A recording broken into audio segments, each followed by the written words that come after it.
Yeah, hi Shivanka. Do you have any questions?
Shall we start, sir?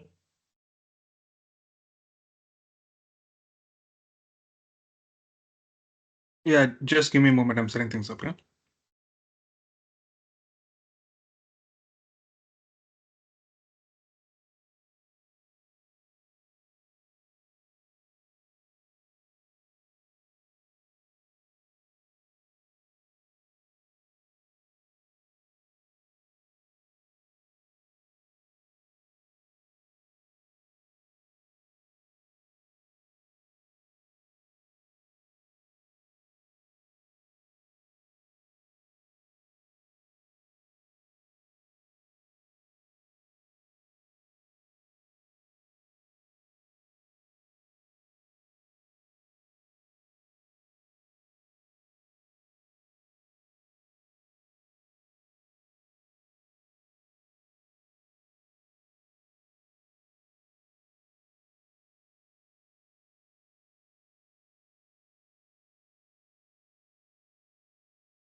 Not audible, sir. So please hold on. I'm not started yet. I'll let you know once I start. Okay.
So hi everyone. Sorry for the delay.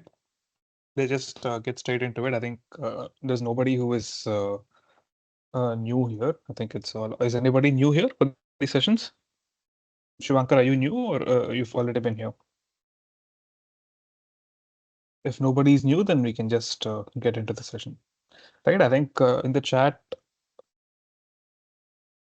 someone has said, yeah, Veera has said that some examples of calculations. Yeah, we have like two questions which we can solve on the screen, and they're very similar to what has been solved in the class. All right, so there's nothing new there, but definitely it's another um, question that you can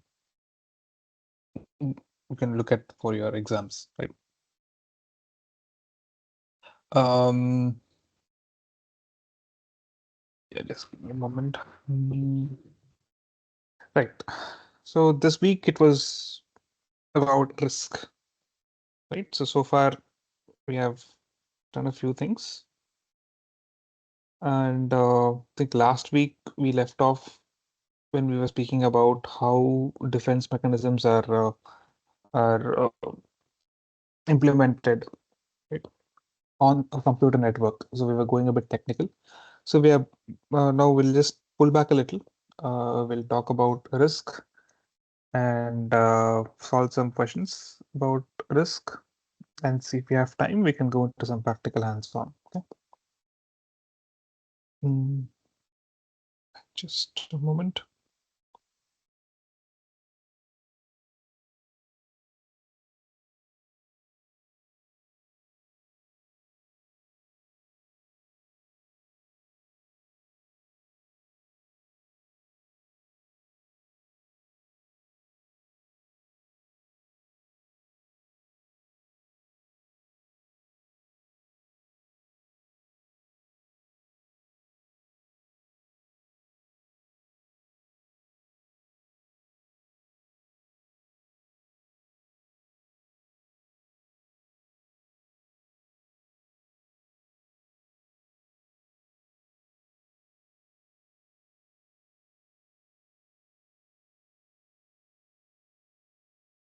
Yeah.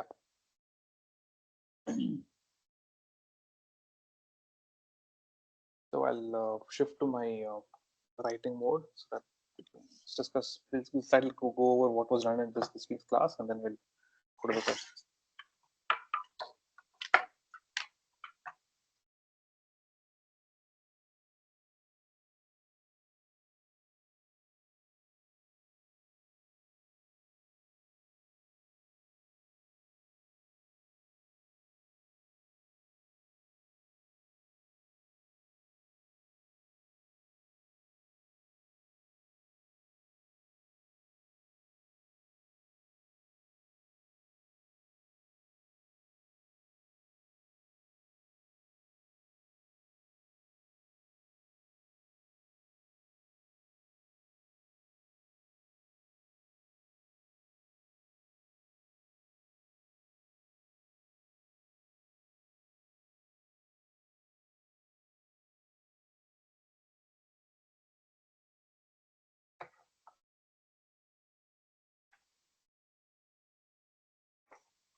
So today it's about risk management.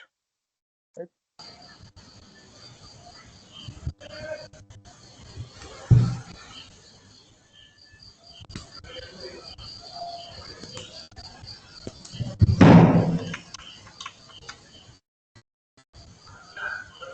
So in a nutshell, if you look at what it is, it is the process of identifying, assessing,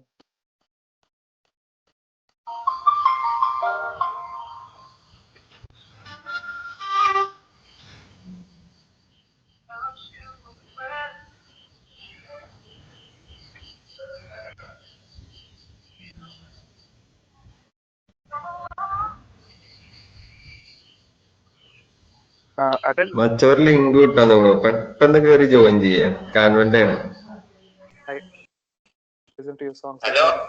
കേക്കണല്ലേ link അയച്ചെടുക്കണു പ്രീമിയത്തിന്റെ അത് ഇതാണ് വേഗം ചെന്ന് നാലാക്കുള്ള ഒഴിവുള്ളൂ പെട്ടെന്ന് ചെന്ന് join ചെയ്യേ ഇപ്പൊ ചെയ്യേ അവിടുന്ന് ഒപ്പിച്ചെടുത്താ ഇതെറ്റില്ലേ ചെയ്യട്ടോ റെക്കോർഡ് നോക്കട്ടെ ഇത് സംഗതി റെഡിയാണ് ഇത് നോക്കി നോക്ക് ഓക്കെടാ Adel, if you mute your mic, if possible. Adel, can you hear it? Can you hear me? Or am I audible or not?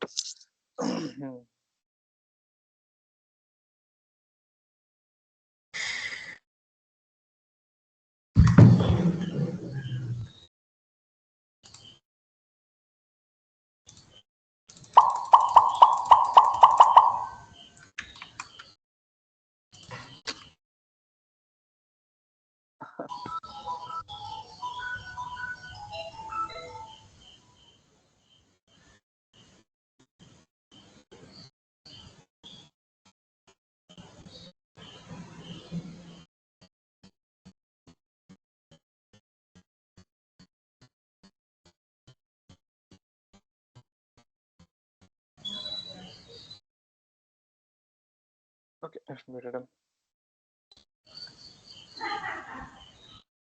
But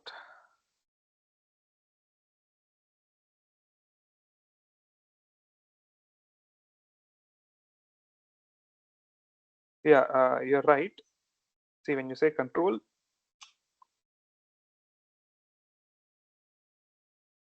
when you say control, it's more about taking actions, right? So how do you take action? You do something, right? And it's actually a synonym here. It's actually a synonym here. It's more like how do you reduce the risk? You take action. So you can also say it as controlling risk.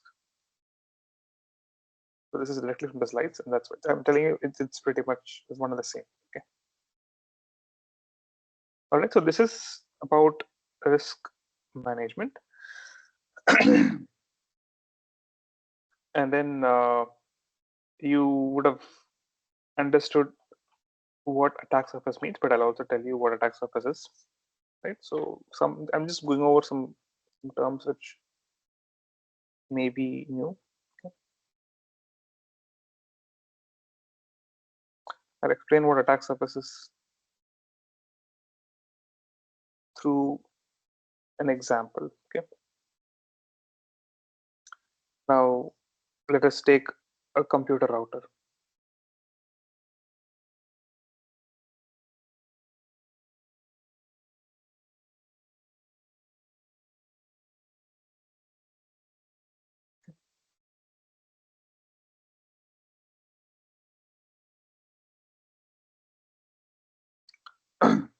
So this router basically takes some packets from one end and puts it on the other end. If an attacker wants to attack this, okay, if he wants to attack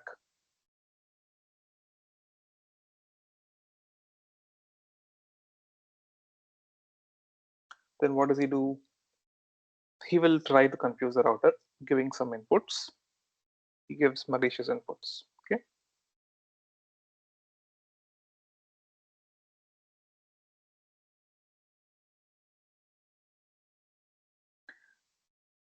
And these malicious inputs are also given through the same line. The hope is if one of these packets is malicious, this packet will go inside the router and make it behave differently. Okay.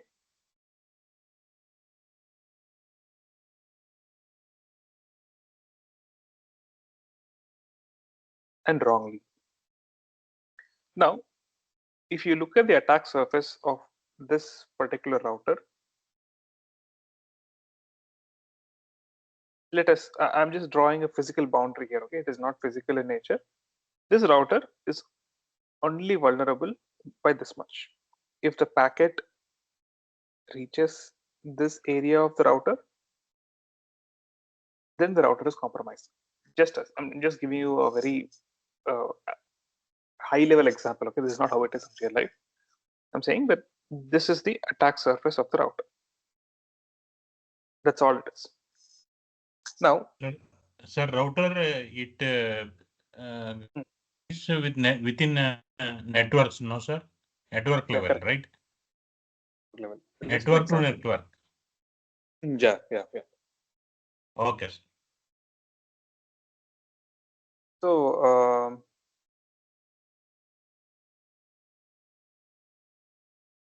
so you have this. So this is the attack surface area. Now, how does this attack surface area increase? The question is,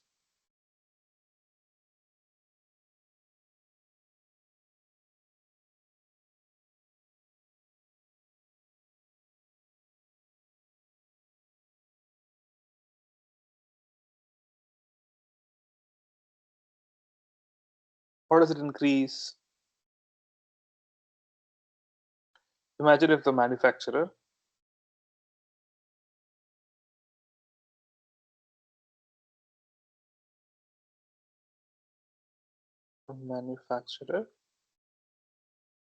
adds some more features. Okay, the manufacturer is adding some more features, let's say. So what happens here? If he's adding some more features, then the number of combinations of input that the attacker can send will increase. Correct? So this boundary will increase to somewhere over here. In the sense, you have more ways of confusing the router. Like, so if the manufacturer adds a feature like, if he gives it's a way for you to configure the firewall itself, the malicious attacker can also try to configure the firewall. So pretty much the attack surface is nothing but that part of a system uh, which can be attacked, in very simple words. Okay, so this is pretty much what attack surface area means. Attack surface area means the surface which can be attacked, could be attacked. Okay? It's not like, it's inherently vulnerable. There could be vulnerabilities in that system which has the attack surface area. Okay. So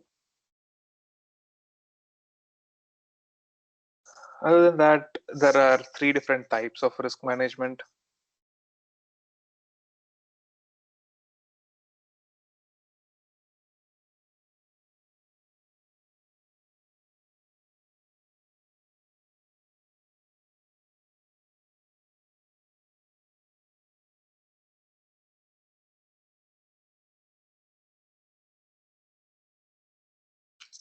There is risk identification,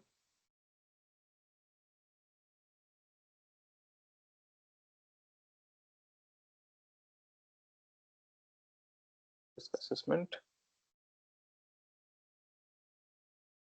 and risk control. Okay, and this is all straightforward from the classroom discussion.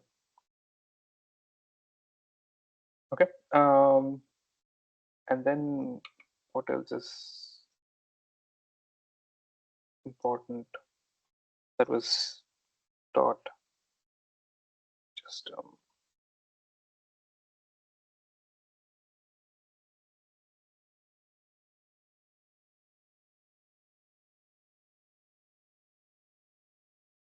okay, then that means let's get into the question and let's explain things as we go through the questions. And there are numericals. There's a very simple numerical. We have a similar numerical and we'll solve that also.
Just writing it down.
Okay, so this is the question.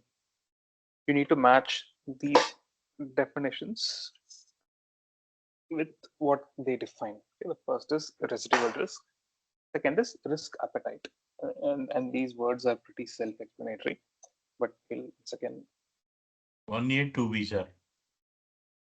1A, 2B. Okay. Okay, good. That's right, actually.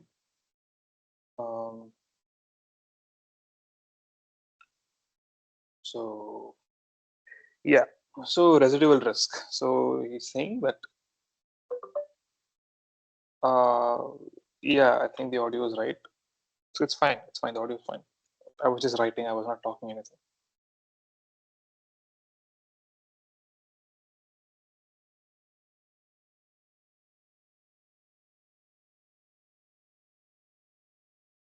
So residual risk. So he's saying this is the answer, and he's right also.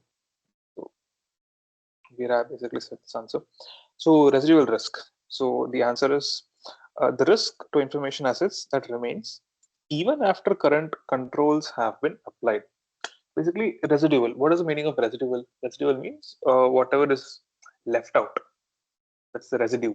In chemistry, you have residues, right? So whatever is left out after a particular experiment, I think that's what residue is.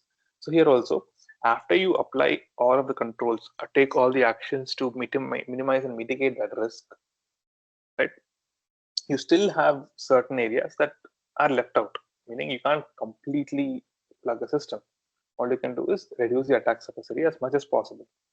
But the attacks are still possible in an ideal world,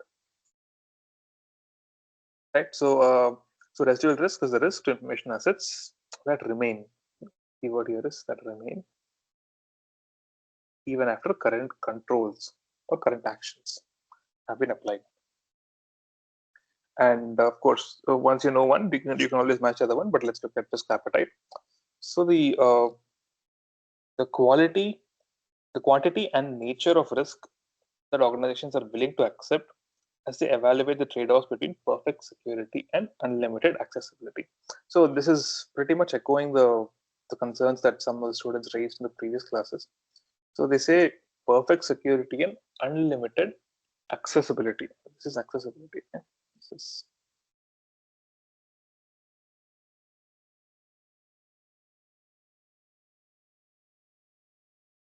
accessibility. So accessibility means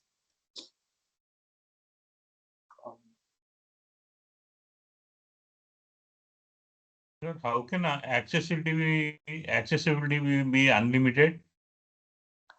it's a trade-off. Trade-off. See, you don't take the word completely. Read the sentence.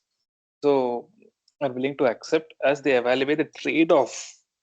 The trade-off between perfect security. Is perfect security possible? No, No. Is unlimited accessibility possible? no. No.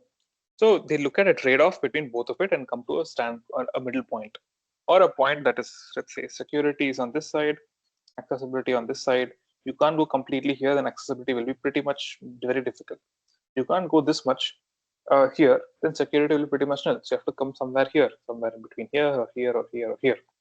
So the organization discusses this. For example, if in a organization that you have, if you put biometrics for entering every door, or if you ask a million passwords before entering door, then accessibility is pretty much it's terrible. People won't go to different rooms or they won't interact with people.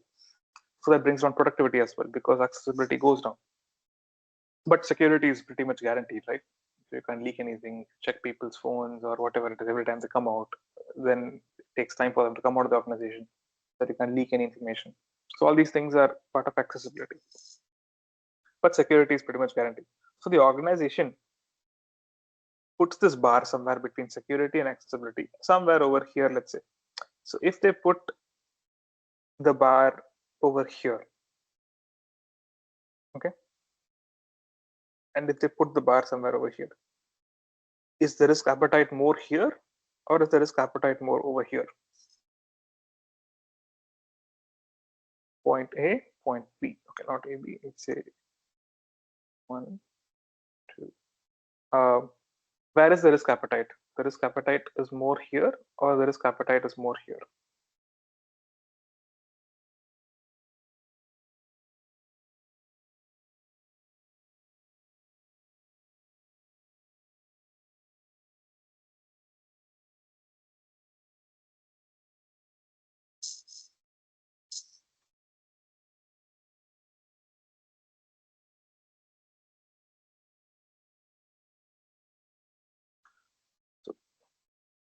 At point two, risk appetite is more. No, at point one, risk appetite is more. Why point 1 risk appetite is more? Because accessibility is more, and Okay. risk is also more at point one. Okay, coming like that. Okay. Okay, At see. point two, security is more, and Mm, accessibility is less. Okay. So when you say okay, now this I mean the answer is risk appetite is more over here, and risk appetite is less. Thing is, you have to look at the scale with a very literal standpoint. You can't say this because there is more accessibility, security reduces.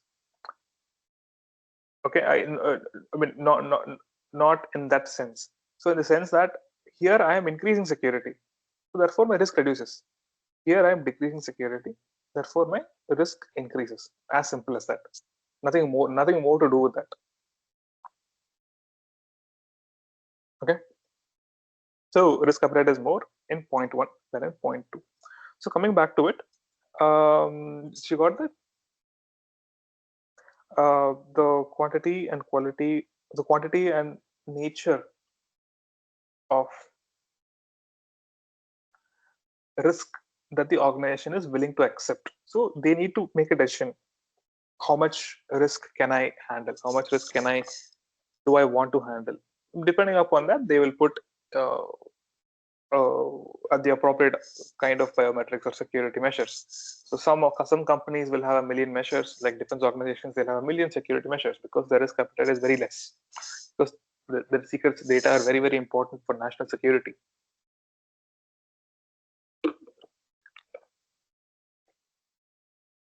But at the same time, compared to that, let's say an organization like a software company, let's say, they might not have as many controls and measures. So their risk appetite is slightly more, in the sense that it's not as much as a um, it's not as much as a defense organization. Okay, so let's go to the second question. Then which point is risk appetite is more, sir, than 1 or 2? It's more at 2. Risk appetite is more at 2 Hmm. because security is less. Yes. That's why? Yes, that's right. Okay. Okay, sir.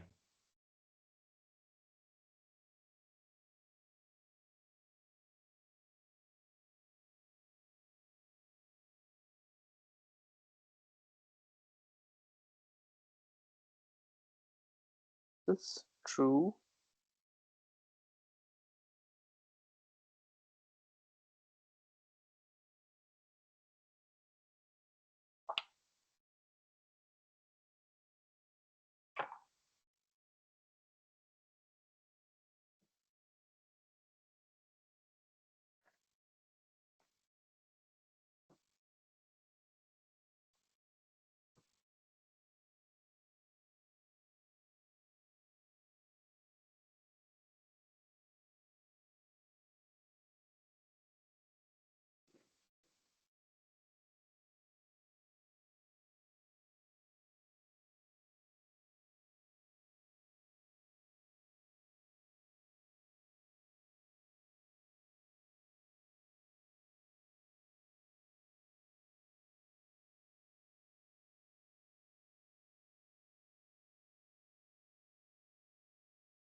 Okay, you just have to say whether it's true or false.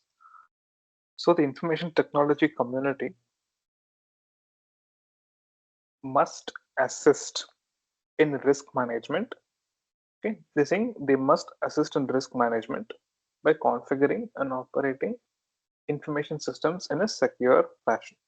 By configuring and operating information systems in a secure fashion. So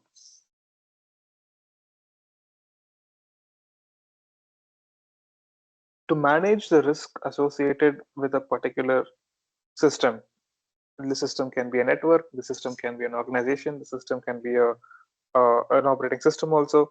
So you can put multiple definitions there, but generally it's spoken from an organizational standpoint.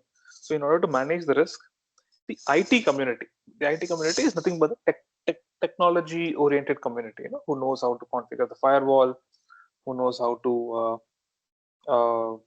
write, let's say, network code, or maybe write their own custom kernel in the operating system, right? So this community should assist in risk management by ensuring that the network settings or the settings of the systems that they're currently working on is done securely, right? So the answer is true.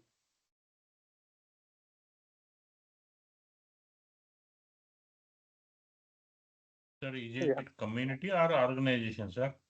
Community will not come into picture when an organization takes interest, right, sir? So the IT community inside the organization. Does that make sense? That makes sense. Yes.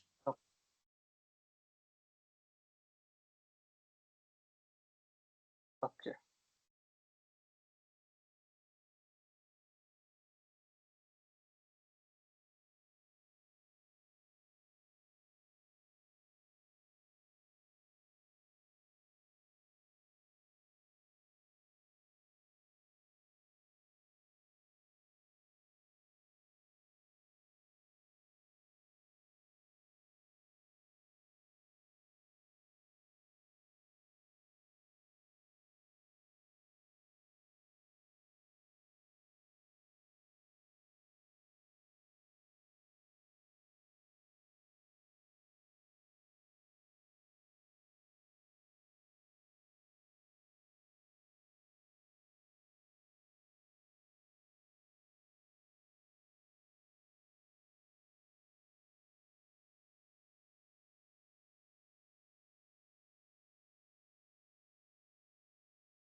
So the process of examining how each threat will affect an organization is called as.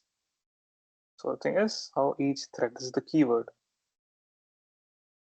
The answer is very, very straightforward. This threat assessment.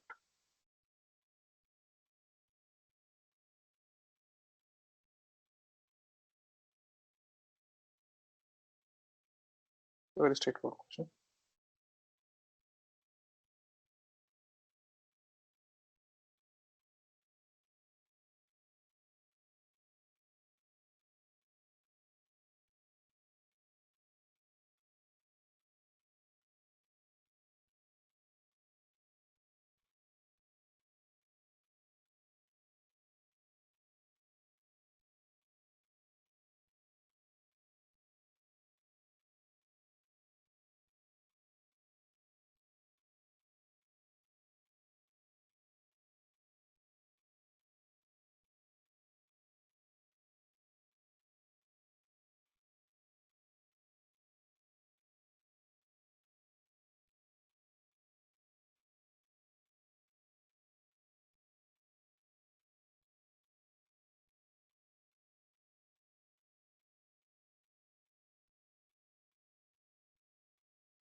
So the probability that a specific vulnerability within an organization will be the target of an attack is known as, okay, that a specific vulnerability, right? A specific vulnerability within an organization will be the target of an attack, right? And then what are they asking about it? The keywords here are probability.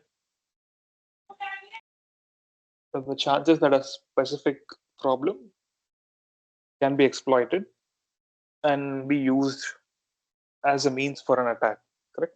So here, this is not a very straightforward question as it is. I think you have to look at the options and then you'll have to uh, cross each one off, correct? So let's say, is it It's C. yeah, yeah, it is C. C.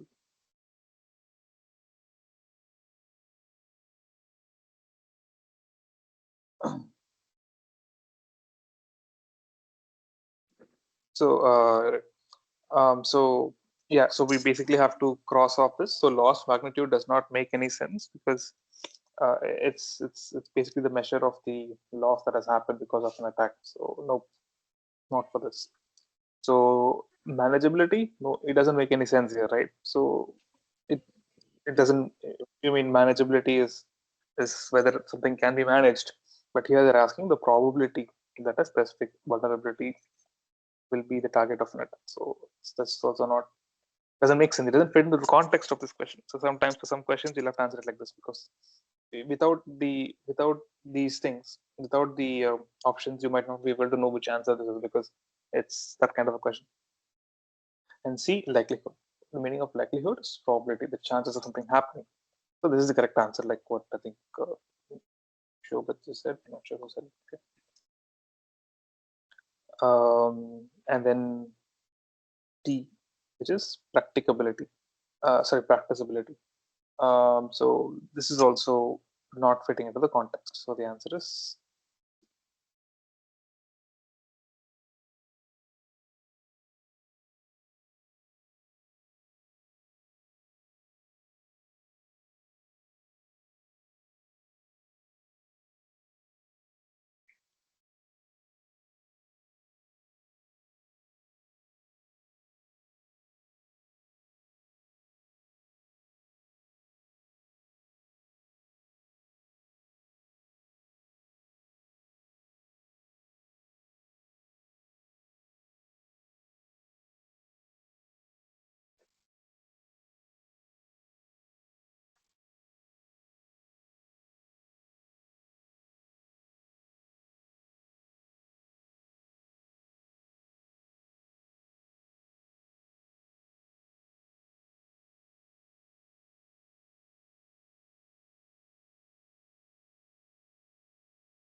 So this question also needs to be answered in a very similar uh, fashion, right? That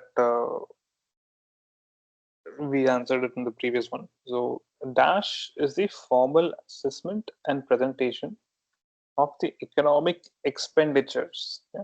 The economic expenditures needed for a particular security action. Right? So security control contrasted with its projected value to the organization.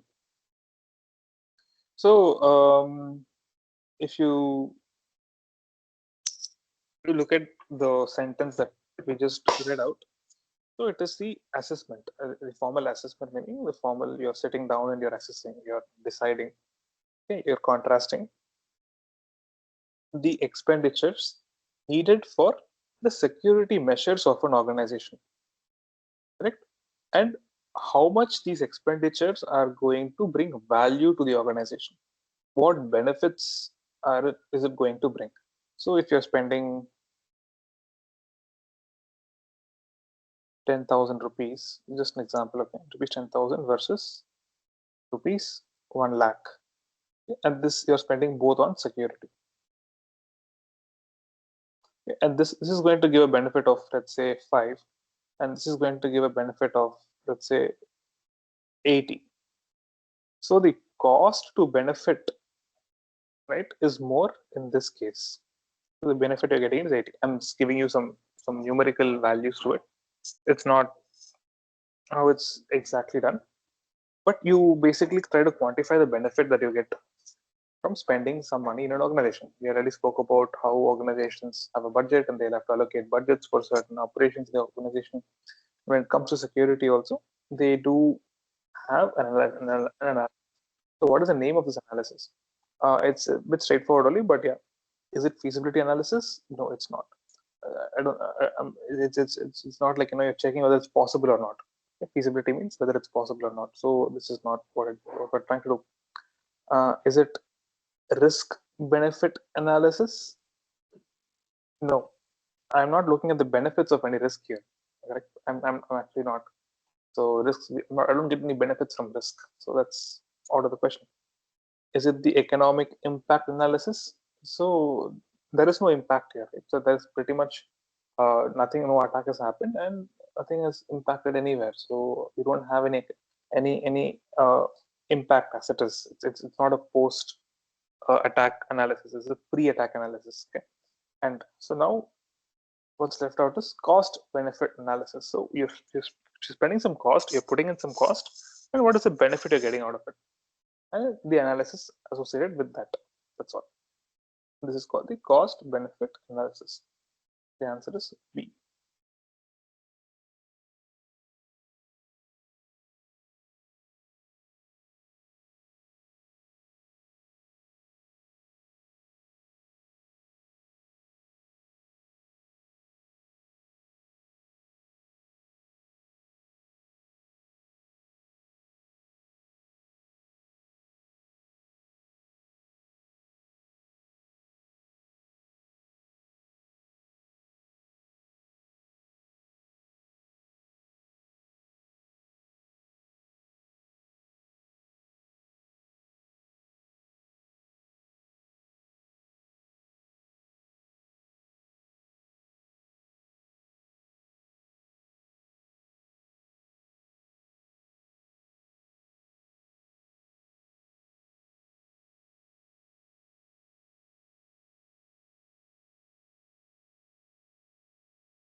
Sir, B, sir. That's vulnerability assets, TVA or sheet. Yeah, you're right. Perfectly right. This is a very direct question. But yeah, I'll write the whole question down and then. So the okay, the other options are not even a real word.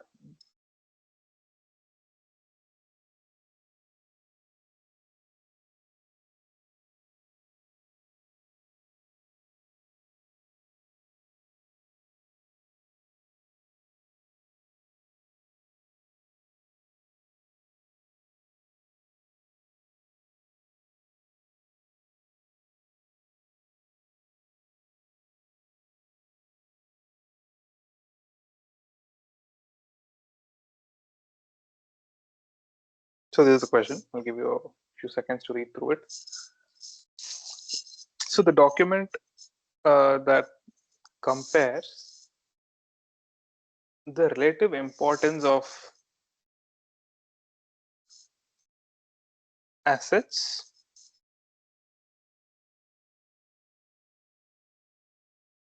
to or and threats and highlights any weaknesses in the assets and threat pairs, right? So there's a document, there's a matrix like this.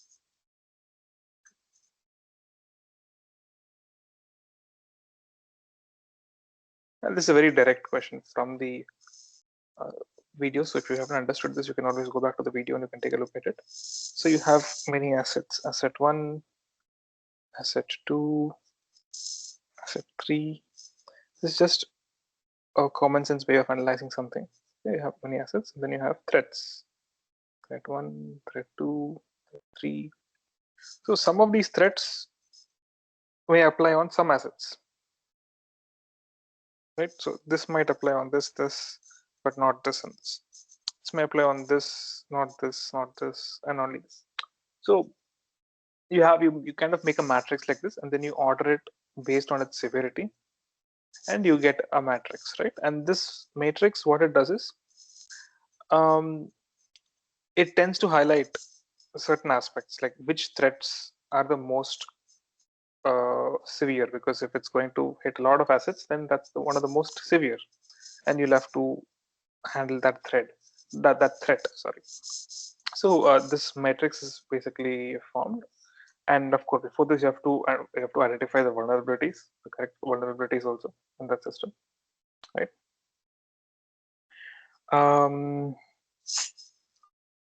Yeah.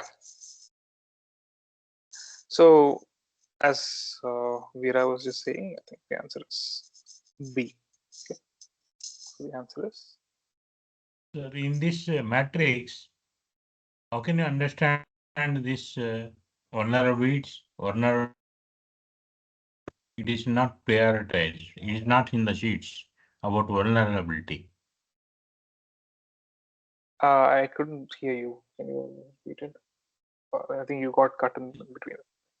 Yeah, you showed the matrix between threats and assets, but we don't see vulnerability in that matrix.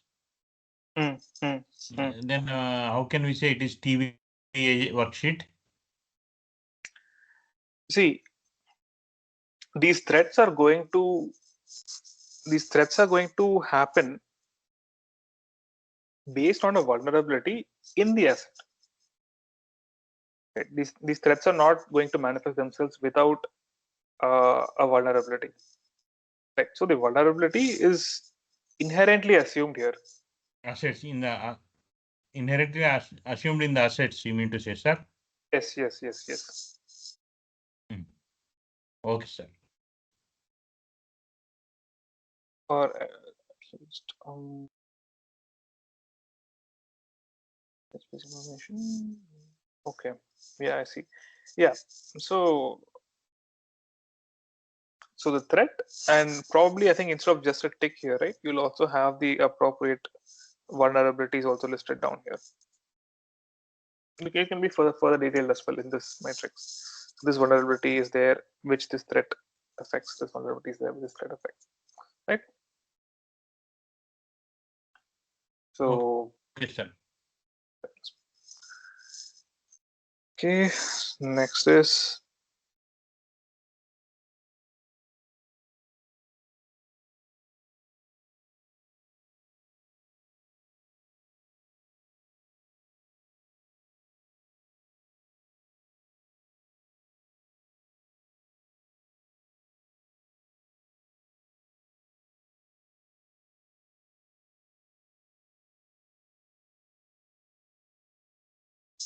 okay. This is an associated question. I'll finish off the easier questions before we go to the tough ones.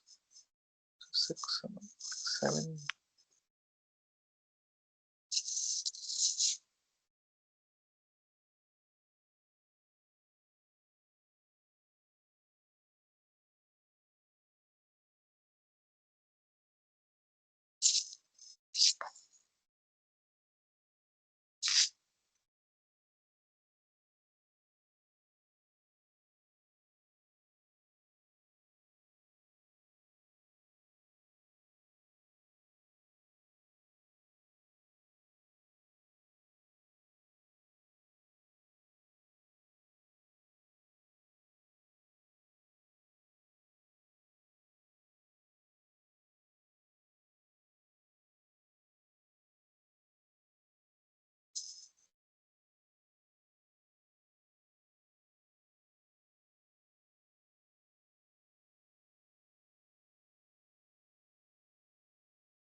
Okay, so what is that term that varies? There's some term that varies among organizations because they maintain different balances between the expense of controlling vulnerabilities and the possible losses if vulnerabilities are exploited. Right. So we just discussed this in a previous question, but with different wordings. Think about it. I'll be back.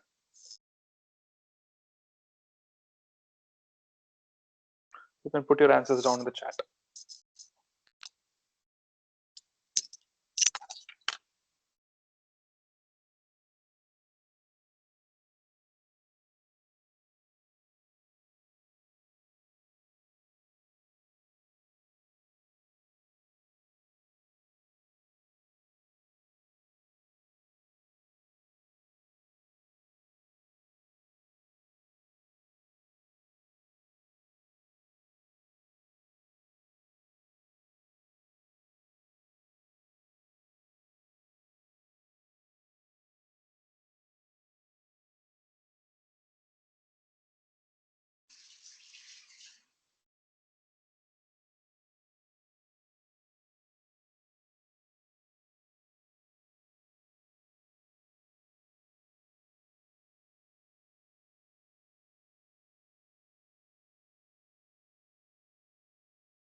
Is it risk control, sir? Yeah, hello. If someone was speaking, I was not there on the mic. I'm sorry, I was not there on the hearing it, so you can repeat it. So, Is it risk control? okay. So you're saying it's risk control, and Meenakshi just said something. That's it. Residual risk. Okay. Any other answers?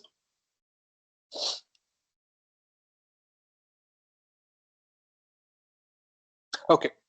So of course, all of these terms they vary across organizations, but see, previously what we saw something called risk appetite, and that is the answer for this question also. Risk appetite is the correct answer.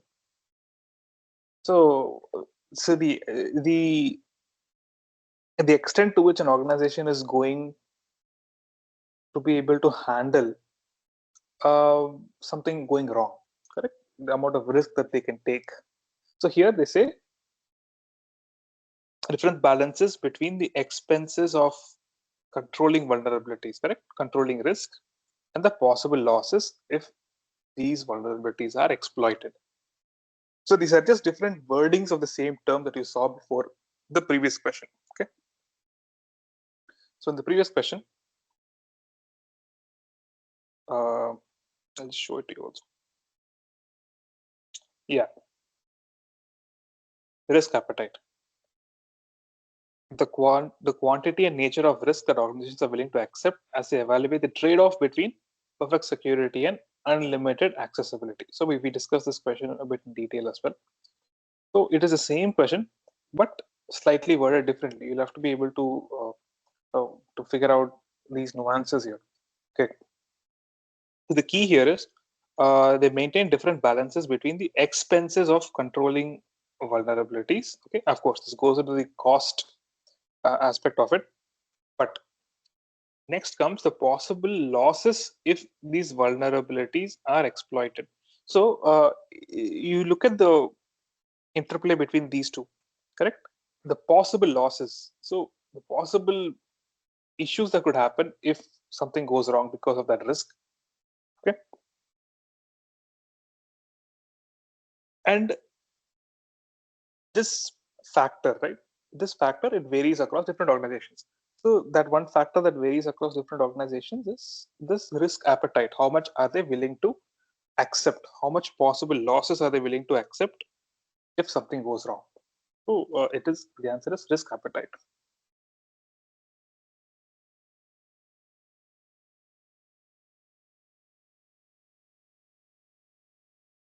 Okay. Sir, I have a question. Yeah. See, in an industry, typically in a process industry, if some process is having more asset loss, if vulnerable, can we should we isolate it offline? Yeah, is it taken as a safety measure, taking it offline? Yeah. Okay. You're saying okay. You have basically identified some vulnerabilities or some risks in a particular machine. Let's say, correct? You're talking about it Asset in a product. which has got more asset, like. Okay, an asset. Okay, let's say an asset, and you've identified some vulnerabilities. Okay, and now to take some control measures, you're saying, can we take Yeah. it offline? Yeah, is it a good measure, safety, cyber security wise? Is it a safety measure? See, it depends on the kind of asset. So, if the asset is required, is key and critical for the functioning of your organization, will you take it offline? That's my Meaning, question, sir. yeah, I'm asking you I mean, see, your question was different. I'm asking you the distinction, the type of asset. If the asset or the type is um, critical to the functioning of an organization, meaning if that asset you take it offline, your website won't work. Will you take the asset offline? not all Some- the process, huh. but part of the process in an industry which is more highly valuable and asset is prioritized. I mean to say, if it is vulnerable, is it advisable to take it offline or not?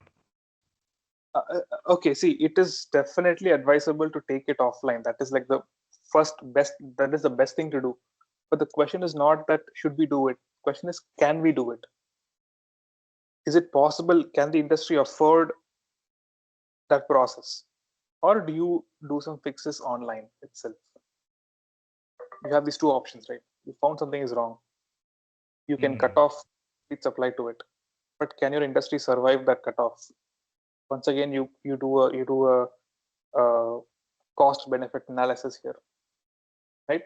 Can you Okay, sir. can you afford? Can that industry afford that offline time?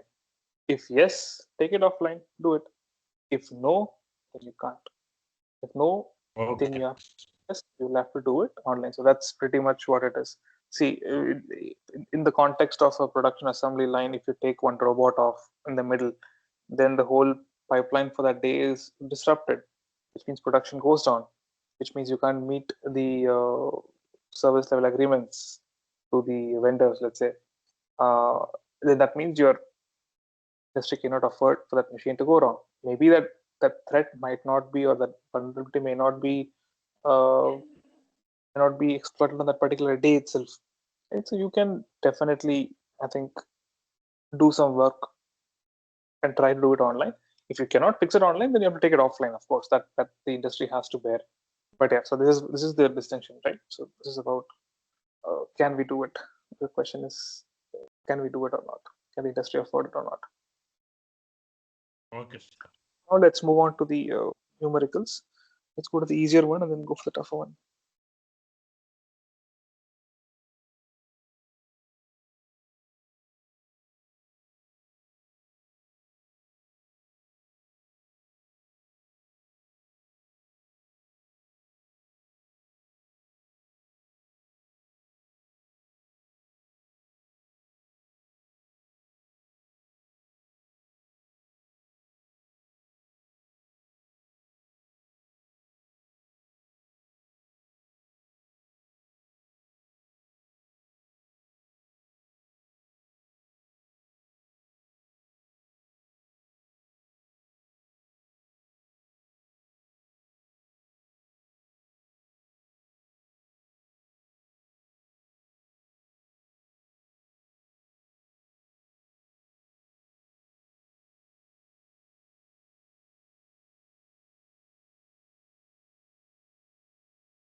So a website, some xyzbuy.com, it has an estimated value of 50 lakhs, 50 lakhs, right?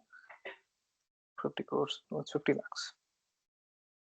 50 lakhs, okay, as determined by an asset valuation. Okay, by an asset evaluation meaning you kind of evaluate the value of the company, right? So let's say it's 50 lakhs, and a cracker defacement scenario. So what is this word? This must be new to some people. So hackers and crackers, they all kind of mean the same thing, but not. So traditionally, hacker. Okay, I'm just explaining this word. So hackers are actually good guys. A cracker is a bad guy.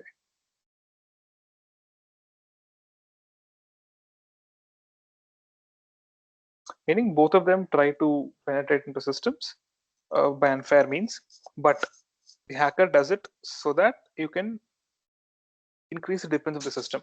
But traditionally, this was the definitions. This was actual definitions. But nowadays, what we're doing is we're using this first word hacker in a negative connotation, and that has become the norm also. Hacker means it's bad. So a cracker and hacker is pretty much the same thing. So a cracker basically he defaces the website.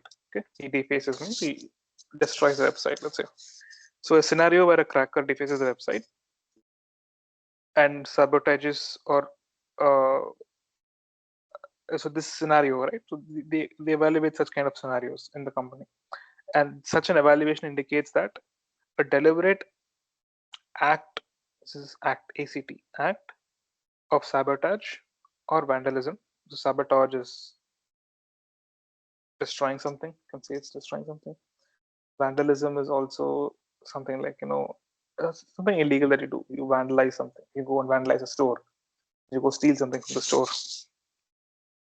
These are all negative connotation words.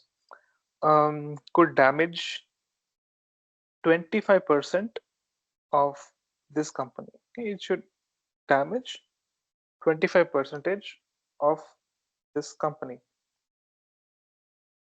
Then the single loss expectancy for xyzbuy.com would be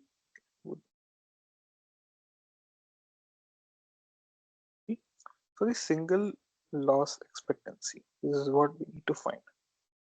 Correct. So single loss expectancy is if an attack happens, what will be the loss of assets in this company? Does it seem straightforward? Can you try and find the answer?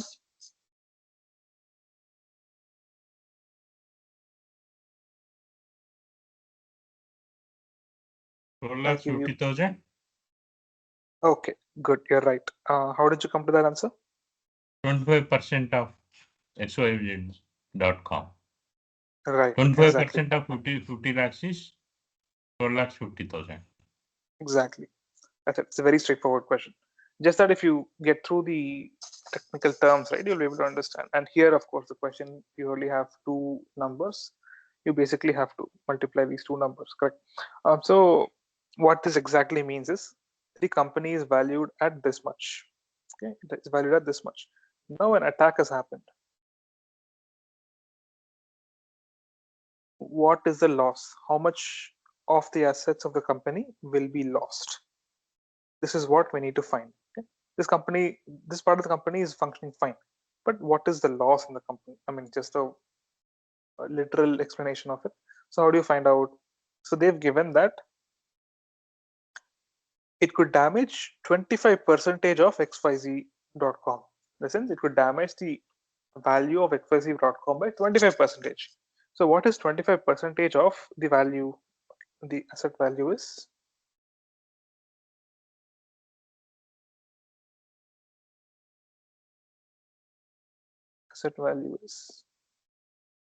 rupees 50,000. Okay, 50 lakhs. And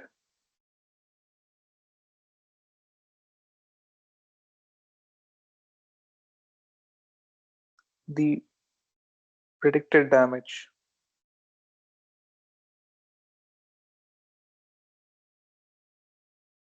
equal to 25% of asset value.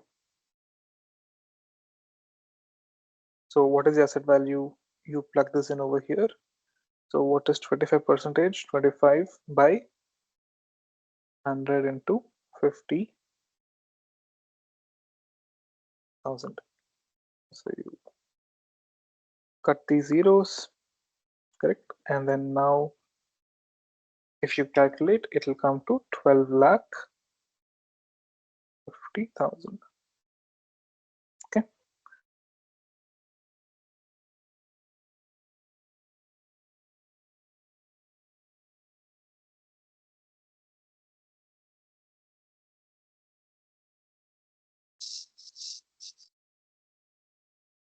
Right. So this is a very straightforward question. Now let's go to a question that's similar to what was discussed in the class.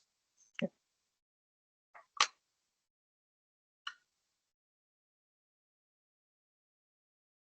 I think this is what someone was asking in the beginning. Do you have other examples? This is another example.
Okay, the answer is B. We need to somehow derive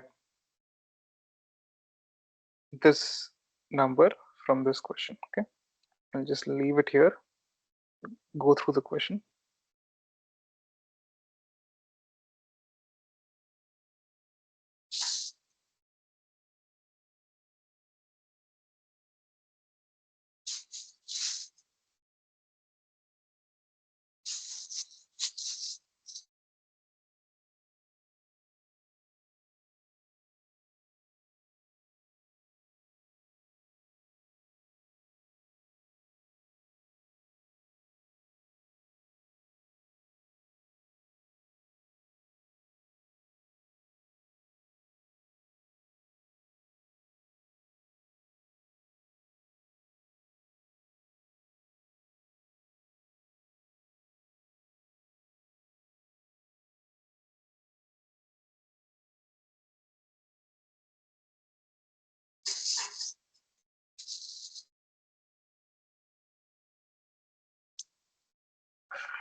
Okay, so I'll just read through it.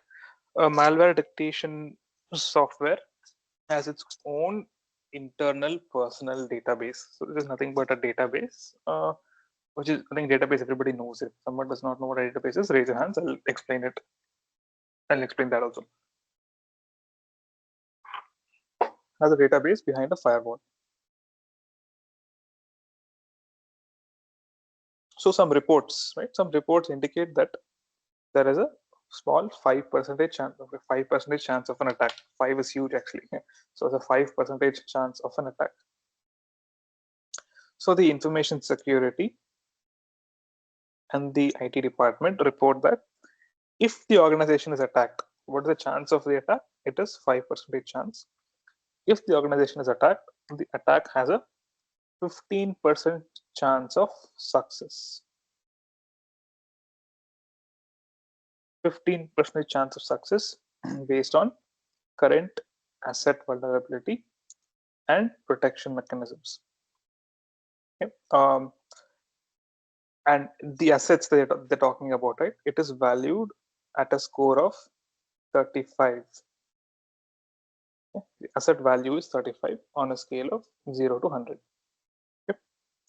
And information security and IT staff expect that 60% of the assets would be lost. Right? If the value is 35, let's say 35 on a scale of 0 to 100, then 60% of this 35 would be lost or compromised by a successful attack. Okay, not all of it. In a Because I think that's because they are storing it in multiple different places. That's irrelevant actually, right? So, and also of course these metrics, right? 15%, 60%, all of these metrics are estimated metrics. So we always assign a error value to it also. So these are all only 90% accurate. Let's say we've done the best to our ability, but still you have some variance up and down.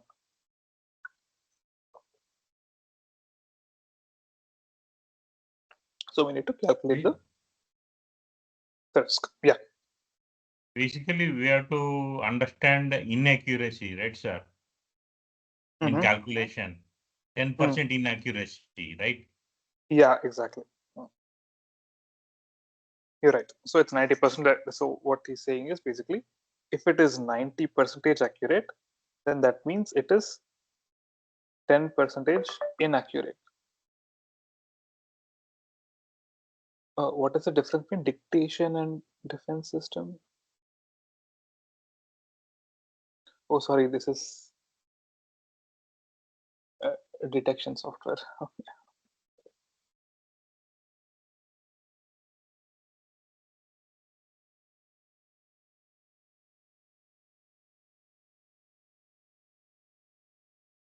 Yeah, makes sense. This is exactly the same question that was solved in the class. You just need to replace the numbers as per that calculation. Sorry.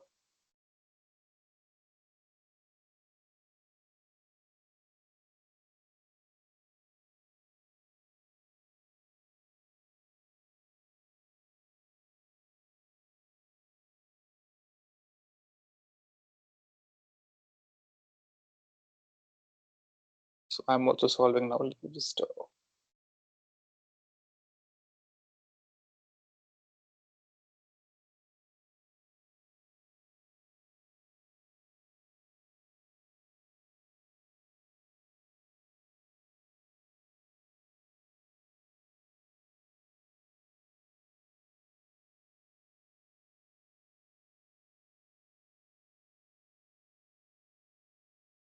No clue, sir. no, No clue, sir. no clue. Okay. Right. So let's try and solve it. Let's see if we are able to get the correct answer. Okay. So what is the chance of an attack? Correct. Chance of an attack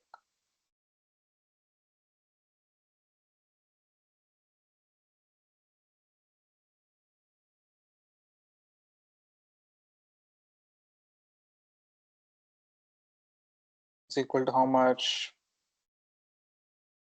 Where is the chance? It is here. It is 5% chance. 15.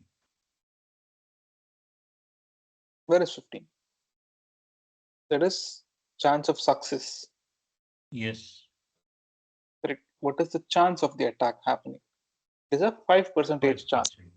5%. Yes, sir. Correct. So chance of the attack is percentage. Now if we convert this into a probabilistic approach, it is 0.05. Correct? How is it 0.05? 5% is nothing but 5 by 100 is equivalent to 0.05. So far so good.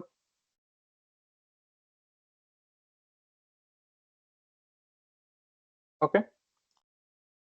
So the chance of the attack, now we know. So this is the chance of an attack happening.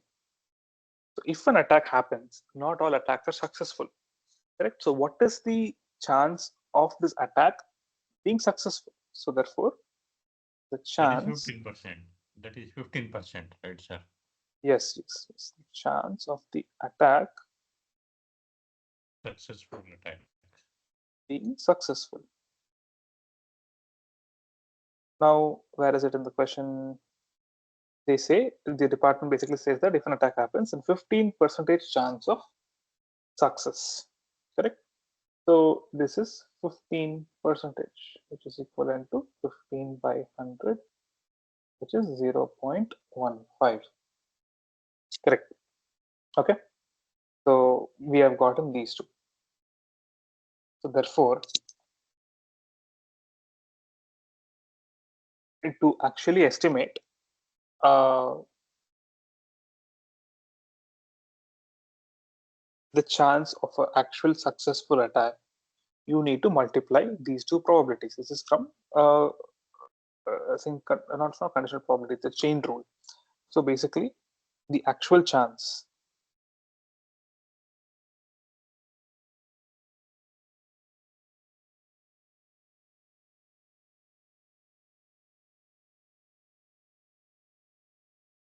is equivalent to say A and B. Okay? A into B, which is 0.05 into 0.15. So which is equivalent to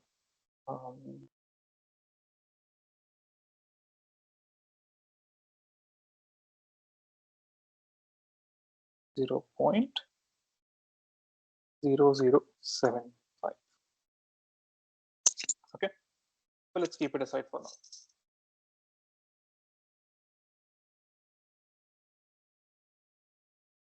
So now we have understood that okay, the chance of an actual successful attack, the actual chance of a successful attack is 0.0075. Okay, so this number we have in our hands. This is an important number.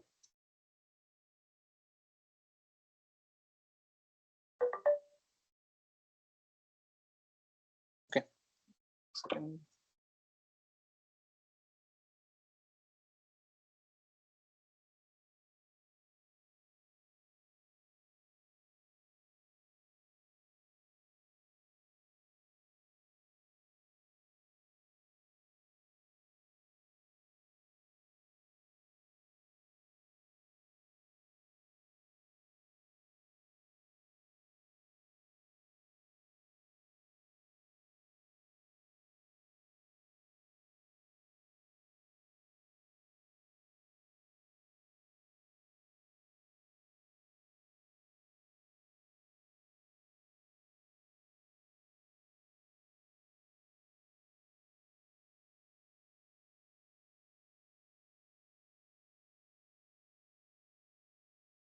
Okay.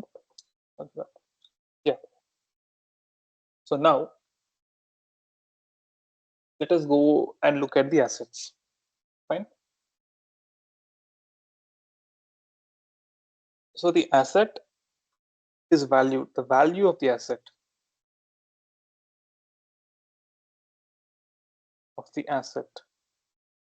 is equivalent to how much? Say it is 35, right? On a 0 to 100 scale. It's all normalized to it's 35. Correct? It's 35. 35% or 35, sir? It's 35, just the absolute value. See, it's on a scale of 0 to 100. So it's 35. If they give you some crazy value between 0 to 100 or 1000 also, you can just put the value directly. The asset is valued at a score of 35. It's a straightforward thing. If given a 0 to 100. See, asset value can be spoken in terms of rupees, or you can normalize rupees and bring it into 0 to 100. So here percentage does not make sense. So Instead of 0 to 100, if they give some values are like rupees 20 lakhs, rupees 30 lakhs, what to do then? just plug it in, that's all. Directly put it. We have to put directly 35? Yeah. Okay. So this is the value of the asset, correct? And in case of an attack, how much of this assets will be compromised? Okay. In case of an attack,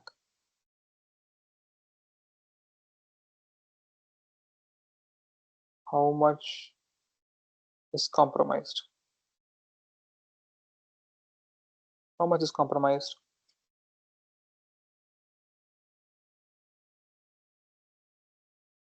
We are saying 60% of the assets would be compromised. 60%, which is equivalent to 60, 100, equivalent to 0.6. Correct? So now, very similar to what we were doing before, what is the magnitude of loss?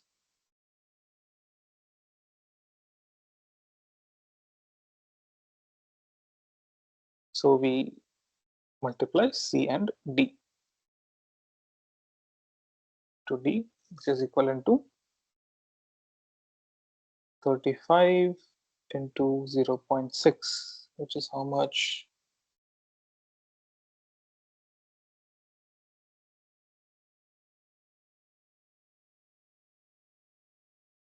$21. So basically, this much percentage of the asset is compromised, is what it means. Okay. So if a successful attack happens, then 21 out of 35 is gone. Okay, it's a very it's a very high probability attack, I would say. Okay.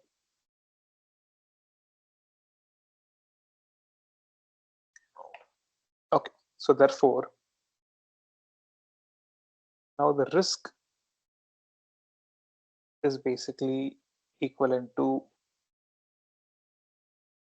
we calculated something here, correct? What did we calculate? The actual chance of a successful attack. And what is the actual chance? It is 0.0075. Okay, multiplied by the magnitude of loss. Correct? What is the loss magnitude here? To 21. Okay. So basically, I'll write it down here. The actual attack chance multiplied by magnitude of loss. This is what this is. This is what this is. Okay. Now the two things that we calculated, we are having it. Now, what value does this give? They should give something around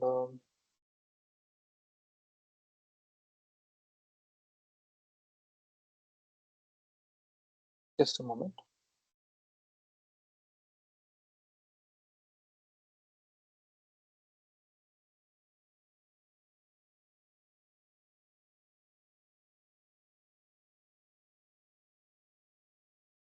Yeah, okay. Let's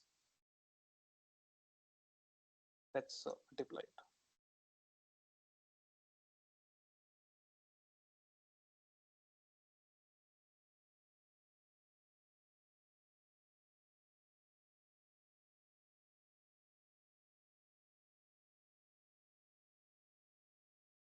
This is 0.15755.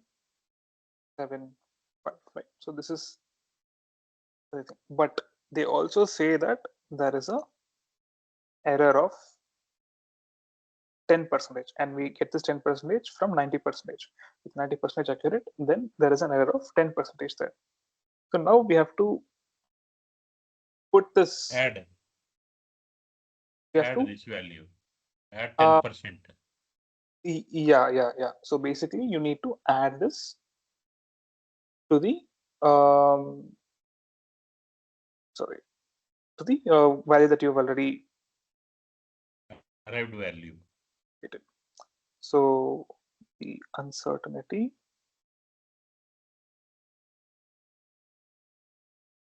equal to 10%, which is equivalent to 0.25. Okay. So 0.1, this no, sir. 10% oh, is 0.1. 0.1, yeah, correct, 0.1. Okay, so this is the uncertainty or the error, as you can say. Now, what do you do with this error? Oh, what was the answer? Let's see, 17. So that means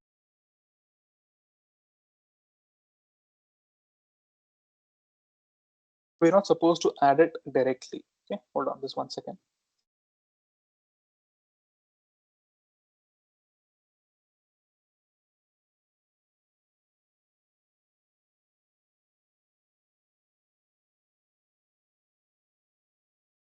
Oh,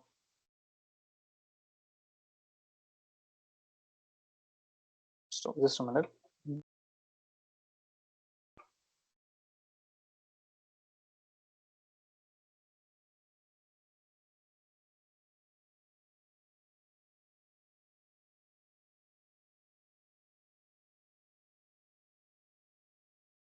Yeah, right. Okay. Okay. So now you have the uncertainty over here. Right. So this uncertainty, it needs to be added to this value, but not directly. So this uncertainty should be multiplied with whatever we calculated over here.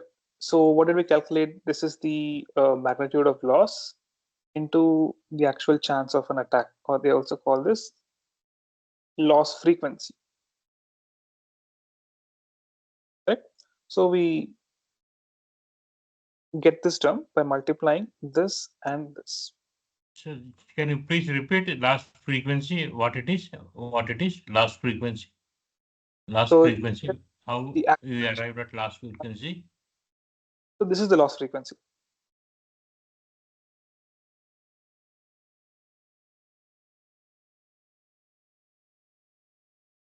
I used a different term for it, but let's go with official terms. The actual chance of a successful attack is nothing but the loss frequency. Okay. Okay, sir. Okay. So let's multiply these two, which is basically going to be the measurement uncertainty. Sorry, which is going to be a value. Okay. So we're deriving a value by 0.1575 into 0.1. So this is how much?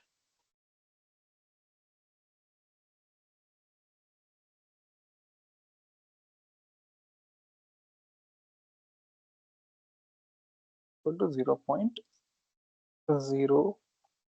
0.01575, right? So you take this value and you have to add it back to this value. So that is the final risk.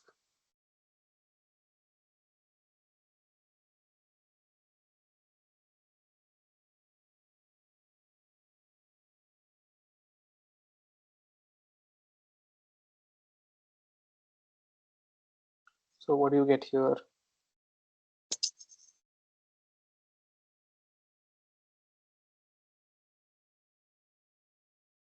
Zero point 17325.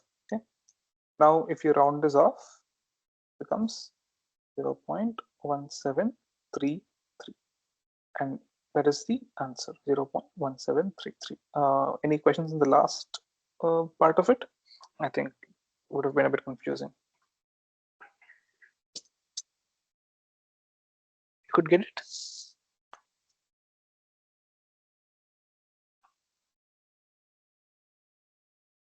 Take your time and let me know.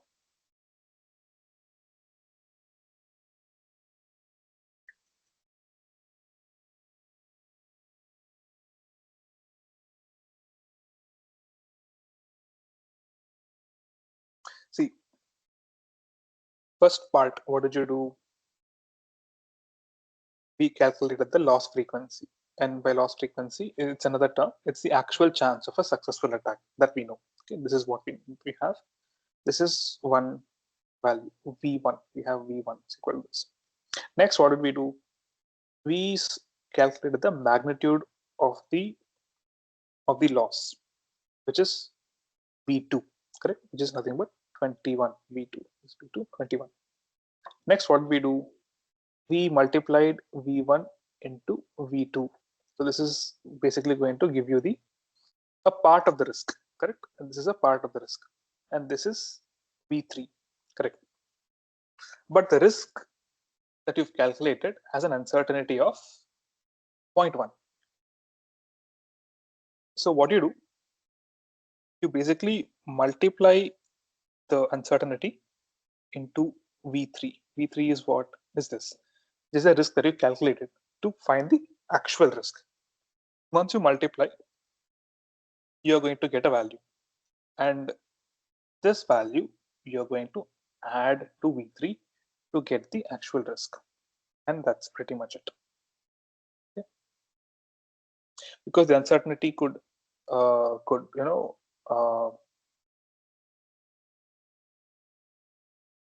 go either way, correct?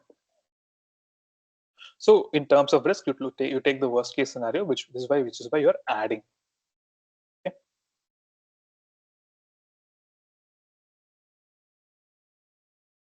Sir, what are the units of risk?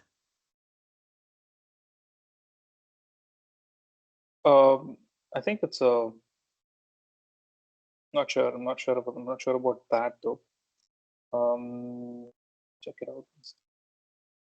Then what will be the meaning of the value of the risk, sir? I think it's a relative value. So I think when you normalize the value here, right, the value to 0 to 100, it should be.